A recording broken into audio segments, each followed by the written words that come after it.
Hi, this is Valerie Graham and welcome back to Natural Bliss. I'm all dressed for spring, as you can see, hoping that we get rid of winter and we stop with the snow and we move on to a beautiful spring and summer. So with that, I wanted to talk a little bit about natural skincare things that we can do. I know we've spoken in the past a lot about some facial masks and things, but since we're getting out of winter and everybody's skin was so dry this year, I'm going to talk about some scrubs and exfoliations that you can make right from your kitchen day spa. So with that, let's jump right in and see what we have here. As you can see, I brought a whole bunch of goodies for us to talk about. So I know we've talked in the past about Cleopatra and the benefits of milk baths because they have the lactic acid in them. So don't forget about those. It's very hydrating for your skin, and the milk is an exfoliation product as well. So a little milk in your bath, a little essential oils to sweeten it up and make it smell beautiful, and you'll get out and your skin will be nice and hydrated and moisturized. But remember, you don't want that bath water or shower water too hot because that's very drying to your skin. So, a little Epsom salts, and everybody I think thinks, of grandma when you think of Epsom salts, but a little Epsom salts can really help. It adds magnesium to your bath, and it through your skin you can actually really help absorb magnesium. So that's a great thing. Add a little bit to your bath with whatever you're doing. Okay, so from around the world, we always hear of bathers going to exotic locations for their baths. Germany is famous for some baths. The Romans all had their baths. Everybody goes for thalassotherapy, which is from the sea. We actually have a thalassotherapy spa out here, Gurney's Inn. They have a pool that you can go in and swim in and bathe in, and that is filled with water directly from the sea. And that is what thalassotherapy is. So some of the things that you might want to try in your bath now can be things like, this is fleur de sel. And many of you may have this in your kitchen cabinet to cook with, but fleur de sel is sea salt from France. It's beautiful. We also have some forms of Himalayan salts here. This is Hawaiian red salt, and that comes from Hawaii. And this is just a really cool Pinot Blanc salt that I picked up, which has Oregon sea salt and some Pinot Blanc wine in it. So anything like this can make your bath really fun, and it's great for your skin. So what are you going to do? You're going to combine some Epsom salts in an equal proportion, or you can do like a 2-to-1 ratio to some of your organic salts or Dead Sea salts or Himalayan pink salts. This is a Himalayan pink salt crystal. You can get them either in the cube form like this, or you can get them loose. You're going to shave this, if you get it, make sure that you have a planer, and you're going to shave some salt right into your bathtub or into a bowl. Again, 2-to-1 you want to do with a ratio of Epsom salts to any of these Dead Sea products or other salt products. You can add different things to it. So don't think that, you just have to use the salts. Right here I have some kaffir lime leaves. So you can add lime, you can add peppermint leaves, any kind of fresh leaves. You can add some lavender buds or rose buds, anything that you may have that'll just make your bath really interesting. So put that together, mix it in a bowl, put the warm water in the bath, and put your salts in and get in. So Himalayan pink salt, they say, is one of the purest salts on earth. Comes from under the Himalayan mountains, which is why they say it's very pure, even more pure than sea salts. So with the Himalayan salts, you get 82 trace elements and minerals in it. We talked about the magnesium in the Epsom salts. You can actually add some grated lime or lemon peel to your bath salts. That'll help purify and detox. You can add some lime or lemon, squeeze some of the juice into it. That'll give you a nice, refreshing scent and help detoxify and purify your skin. So salts pull toxins out of your body. So you want to do something with the salts. Lactic acid that we talked about has the natural exfoliation in it, so you can combine that, put a little bit of the salt and a little of the milk from the lactic acid from milk will help naturally exfoliate your skin. You can add 1 or 2 tablespoons of either an olive oil, and it's really nice to go and get some flavored olive oils. They're scented and they taste good. You can use them for cooking or use them in your bath water. Sesame oil is another great product. The Ayurvedics from ancient India spoke about using, and they use sesame oil to do a lubrication of your body. It's really nice to do a rub. You can also use sesame oil for oil pulling. I don't know if any of you do that. I'm not sure we've talked about that.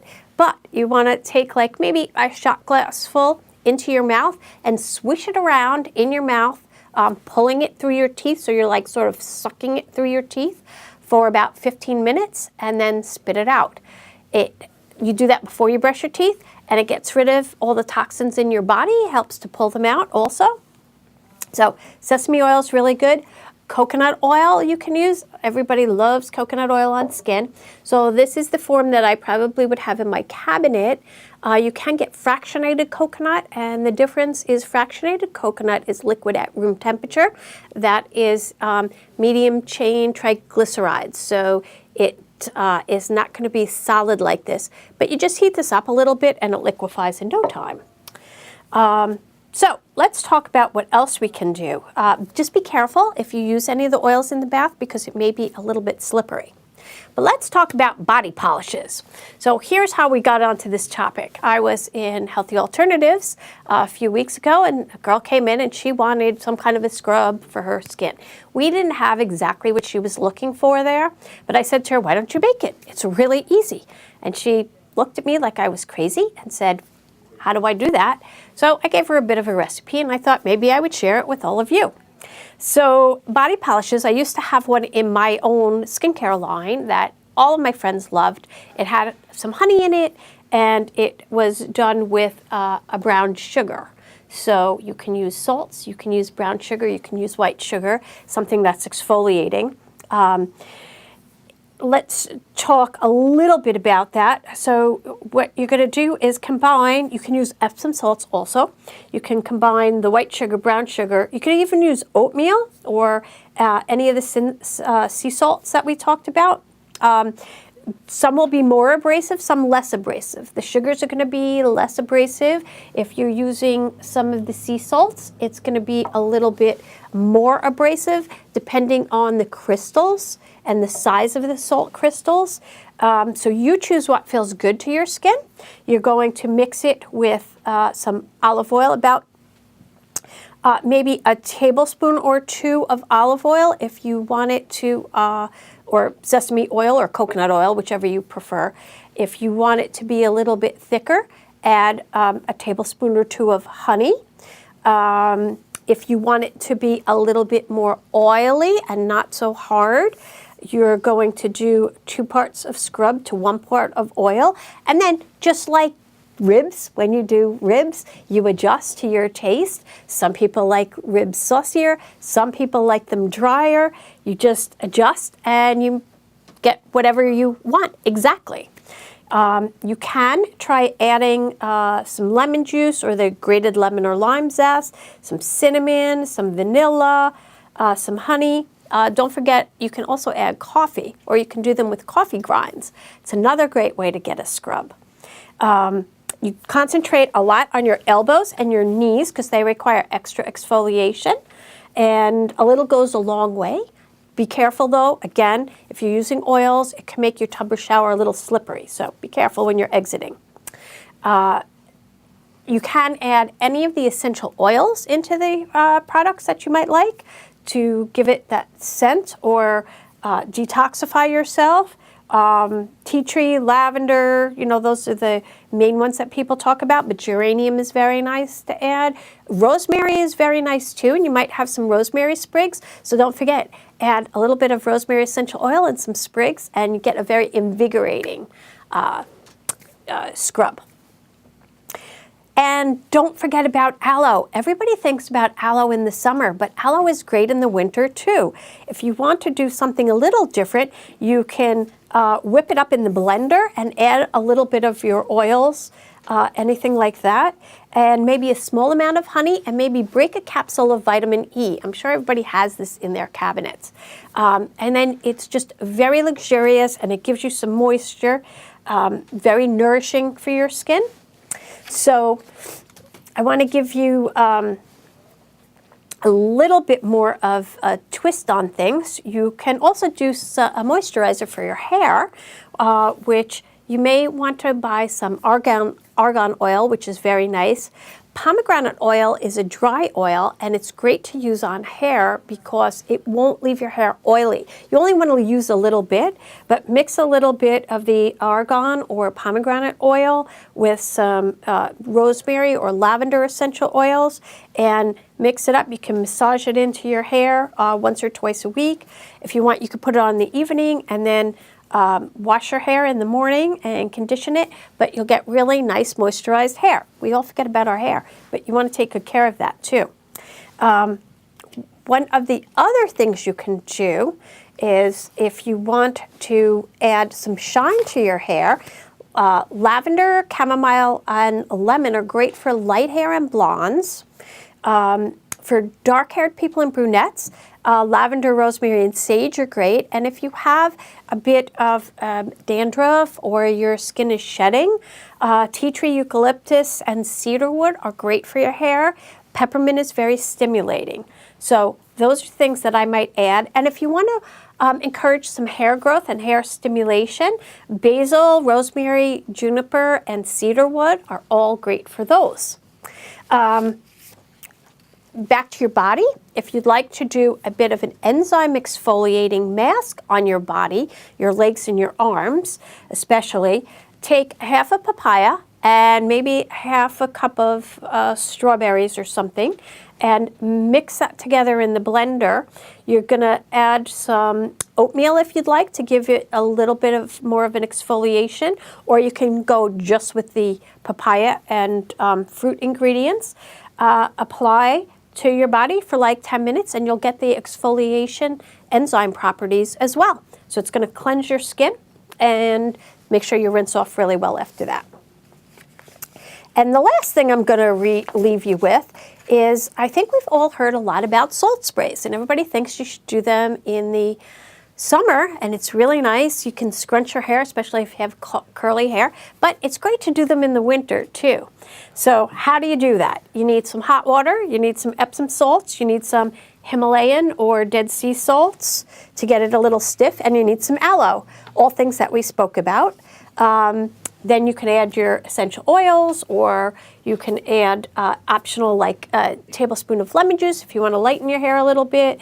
You can also add some honey if you want, or cucumber even is good for your hair. So you're going to take a cup of hot water, not boiling, okay? And you can do it with a chamomile tea if you want to make it a tea first. That would be great for lighter hair, or black tea if you want to darken your hair a bit. You want to use like maybe a tablespoon of Epsom salts and add that to the hot water, and then 1 to 2 teaspoons of your Himalayan or your Dead Sea bath salts. That's going to give it some stiffness, and about a teaspoon of aloe vera gel. And if you do have fine or oily hair, you don't want to do this, but if your hair is very dry, add a little coconut oil to it, or the argan oil, or the pomegranate oil. And then add your lemon juice if you want to lighten it or something, and any scent that you want, a few drops of maybe lavender or rosemary essential oil. And you're going to shake that all up. You can put a little bit of alcohol in it, like, you know, maybe a teaspoon or so of alcohol to preserve it if you want. It gives it a little bit of, extends the shelf life a teeny bit.